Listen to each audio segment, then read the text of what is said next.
There's little question this has been one of the toughest questions Christians have faced through the centuries. This isn't a modern question, it's an older question. But modern sensitivities have made the question that much more pertinent. We feel the pain of this far much more now. One of the hardest things about it is, in fact, that we see and read of God's own thoughts in the commanding of the extermination of the Canaanites. And making it feel so much worse is that women and children are discussed in this context. I think it is shocking, and I think we're supposed to feel the weight of it. The second thing that makes it so difficult, unlike, let's say, a so-called act of God, a tornado or an earthquake that kills women and children, is that in this case, God commands His people to be His agents of extermination. And the shocking thing about that is that His people, they are sinful themselves. There is the difficult side that we look at, but if we are to be honest with the Bible, we have to take a look at what else the Bible teaches us that is really the other side of the coin. First of all, comes up at the very heart of this question is this ethically just? Is it even right because of these women and children? Well, not everyone will accept this answer, and I myself, before I was a Christian, would have hated this answer. The answer is that God alone is a righteous judge. Will the God of all the earth judge righteously? You may not, or maybe I might not, see how, reading the Bible, reading the story of life around me, how God can be just and allow these things to happen. I think there's a biblical teaching that I hope I can show at least some of the reasons why we should trust that God really is just in the way He does these things. But fundamentally, what the Bible teaches us is that God is just whether we completely understand how, and that for us to assume that He is somehow unjust is in fact to assume that we know more about things than we really do. We don't know everything.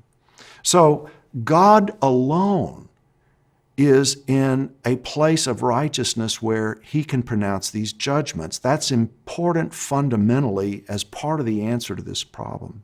Second, we need to understand this was not an arbitrary ethnic cleansing. Indeed, the Bible highlights this as a very important event in God's rescue plan for the human race, and more on that shortly. But in fact, this is a specific judgment on a morally degraded people. We know this not only from biblical descriptions of what the Canaanite people were like, but from archaeology. And the sorts of horrific sacrificial practices is just one example of offering their children to gods in very painful sorts of deaths. In fact, the Bible shows that God's judgment on the Canaanites was held back. He predicts it 400 years before it happens in the book of Genesis in chapter 15, and describes it as he's waiting until the sin of the Canaanite people is full. And a very interesting theological concept, but again, it's not arbitrary. The measure of their degradation was full. And this leads then to a very important point I already alluded to. God, beginning with Abraham, has a mission to rescue a sinful human people.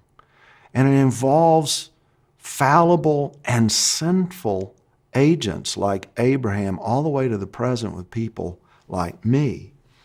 And one of the things that's clear in this extermination is that God warns that the very people, by that time a whole nation, would be corrupted by the Canaanites if in fact they are allowed to remain. one of the interesting things that's often mentioned when people stumble over this question is that, in fact, the Bible makes clear that the Canaanites were never fully exterminated, number one, and number two, exactly what God says happened.